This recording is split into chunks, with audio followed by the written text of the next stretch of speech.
Bonjour, bienvenue, je m'apprête à faire les cancers. Donc je me suis rendu compte que j'avais pas bien appuyé sur play. Heureusement, j'ai pas fait donc votre tirage complet en ayant voilà la fausse impression d'avoir appuyé sur play et en fait non. Alors j'ai commencé et on va donc attaquer pour ce tirage pour votre mois de septembre. On va aller voir un petit peu tous les aspects de votre vie. Mais je voulais commencer, donc voilà les cartes qui sont sorties pour votre vie, l'état d'esprit dans lequel vous êtes pardon, dans ce mois de septembre.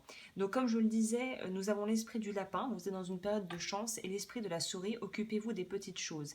Comme je vous le faisais remarquer quand j'ai débuté ma vidéo, c'est que là on est sur deux animaux qui sont tout de même de l'ordre des rongeurs.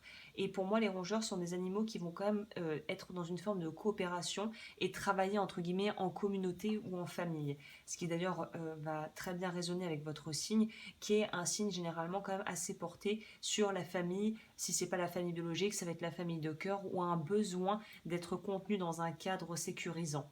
Donc là, on voit que pour moi, vous allez avoir des opportunités probablement à saisir. Il y aura des choses qui vont se présenter à vous. On va voir si c'est plutôt sentimental ou professionnel.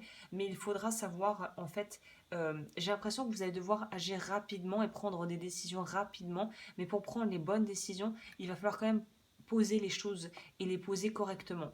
Donc c'est pour ça qu'il y a quand même une notion ici de devoir faire les choses de façon bien, quoi, de façon carrée. Et c'est pour ça, pour moi, qu'on a ici la souris qui nous parle de s'occuper des détails.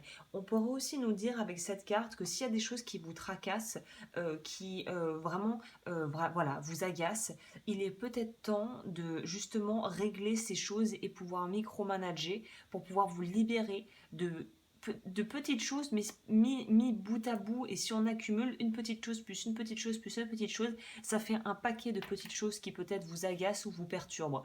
Donc là, on va peut-être aussi nous parler de devoir faire un espèce de tri pour être dans quelque chose qui soit le plus juste et le plus allégeant pour vous au niveau de la gestion de tout ce que vous aurez à faire et de la gestion du stress notamment. Au niveau de votre vie sentimentale, on va faire sentimental, professionnel, financier et le conseil. Au niveau de votre vie sentimentale,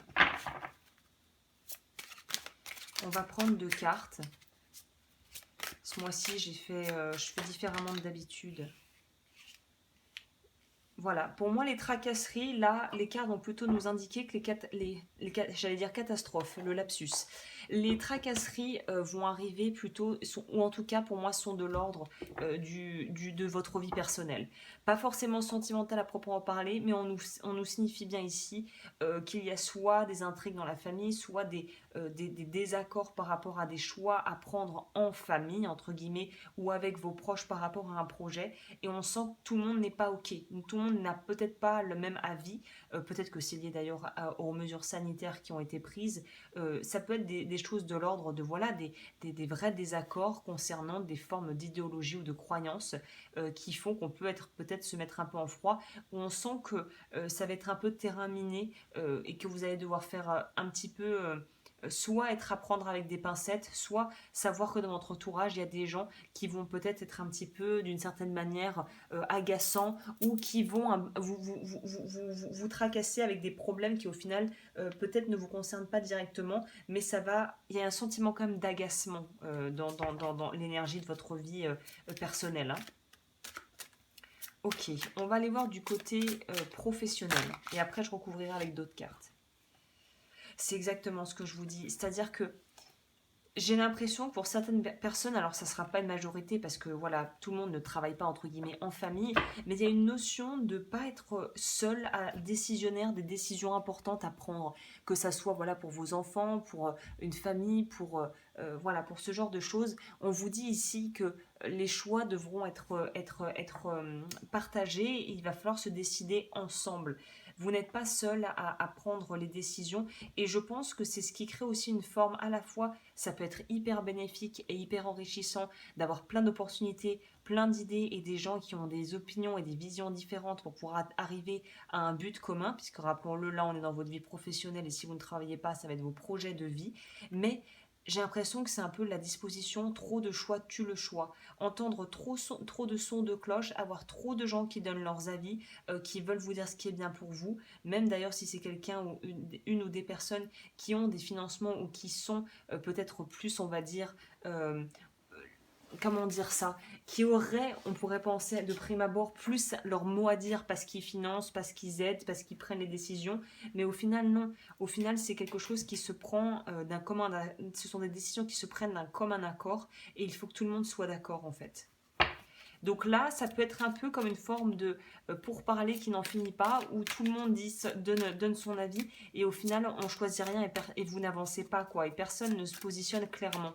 Donc là, il y avait une notion de devoir se positionner peut-être un peu plus radicalement à un certain degré, ou en tout cas de faire quelque chose. Parce que pour moi, cet homme a une pièce, vous pourriez très bien être une femme, hein, mais il faut s'en servir, il y a quelque chose à faire avec. Au niveau financier.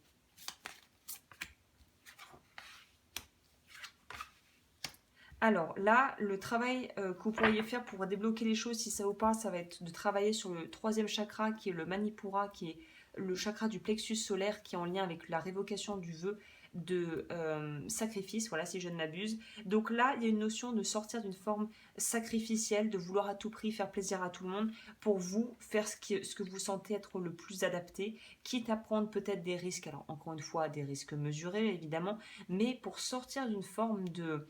euh, pour moi, c'est une espèce de loyauté à des croyances familiales ou à des croyances que vous avez développées vous-même par rapport à ce que vous pouvez faire et ce que vous ne pouvez pas faire. Il est temps de vous libérer de votre propre chaîne, mais j'ai l'impression que c'est entretenu par des gens, un entourage familial qui n'est pas forcément malfaisant ou voilà, qui n'est pas forcément de mauvaises intentions, mais qui ne sera pas à tous les coups de bons conseils, qui n'aura peut-être pas les meilleurs conseils à vous donner. Donc là, il faut vraiment écrémer par rapport à ce qu'on vous dit. Comme on dit souvent, comme le dit le dicton, les conseilleurs ne sont pas les payeurs. Donc là, il y a quelque chose par rapport à votre vie, à la direction que vous voulez prendre dans votre vie, où il faudra garder ça dans un coin de votre tête quand vous prendrez les décisions qu'il y a à prendre. On va voir ici avec le complément pour aller voir dans tous les domaines ce que ça nous dit.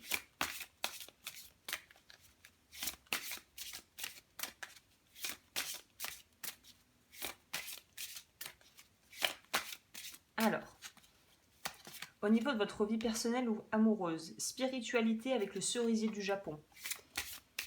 Au niveau de l'aspect professionnel, vie, le bonheur avec le coréopsis, les teinturiers.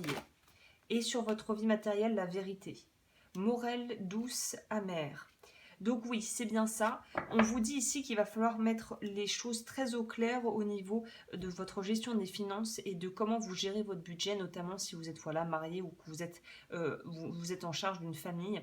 Là, il y a vraiment une vraie belle ouverture pour vous en septembre qui s'offre à vous vers quelque chose de satisfaisant. On voit aussi qu'une des choses qui pourrait vous aider, pour moi là, ça va nous rappeler un petit peu la carte, je sais pas, de la papesse dans le tarot. Il faut que vous vous reconnectiez à votre essence, vraiment à ce qui résonne en vous.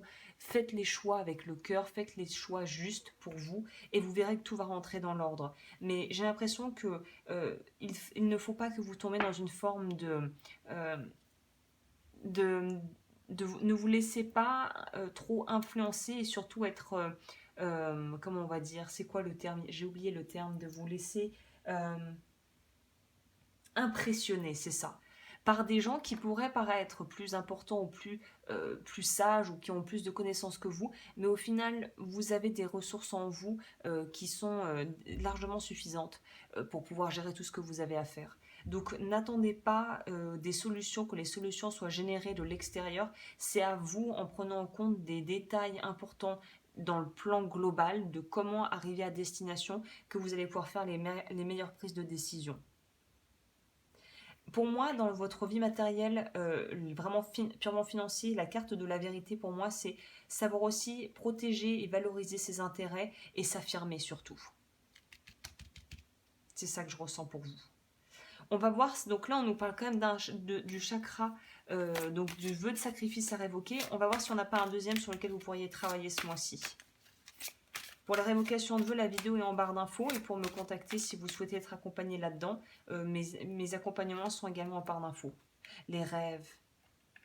Donc on vous demande aussi de travailler avec cette carte sur le chakra du troisième œil et la révocation du vœu de souffrance. Vœu de souffrance et de sacrifice, ça va très bien ensemble, c'est de sortir d'une forme d'illusion, mais j'ai l'impression de sortir de rêves qu'on vous a fait avaler, qu'on vous a fait imprimer en vous, mais ce sont des rêves qui ne vous appartiennent pas. C'est comme si il fallait être prêt ou prête à décevoir peut-être des gens en allant vers votre rêve, qui n'est peut-être pas forcément le rêve de là ou des personnes, soit avec qui vous vivez, soit de vos parents par exemple.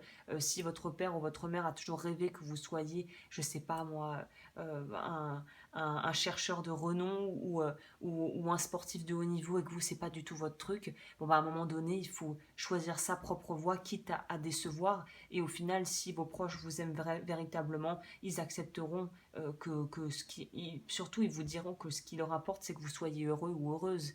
Donc voilà, là, il y a une idée de sortir, de devoir briser peut-être certains rêves ou certaines illusions, mais qui ne vous appartiennent peut-être même pas en fait. Il y a quelque chose comme ça, de nébuleux qui va s'éclaircir d'ici la fin du mois de septembre. Et, euh, et on vous dit d'aller vers ce qui vous semble bon pour vous, hein. Je vais finir avec la carte conseil pour cette rentrée. Pour les cancers, c'est quoi le message?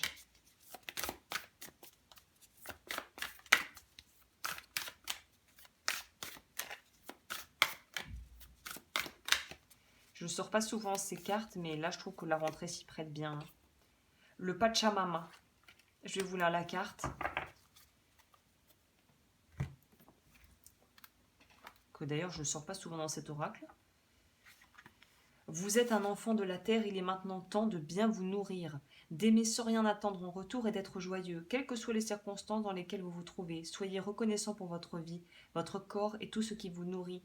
Le Pachamama vous invite à savourer chaque respiration, à accueillir votre joie et votre douleur de manière égale et à découvrir l'amour à travers les deux. Laissez la Pachamama, pardon. Ils disent le et là c'est là. Bon, bah. La Pachamama, savoir combien vous appréciez tous ces bienfaits en réalisant un acte de service tel que planter un arbre, aider à sauver une espèce menacée ou protéger l'océan. Vous croyez toujours que vous avez été chassé du jardin d'Éden, que vous êtes sans mère et sans foyer, vous croyez que vous devez travailler très dur pour survivre ou pour prospérer, il est temps de cesser de souffrir.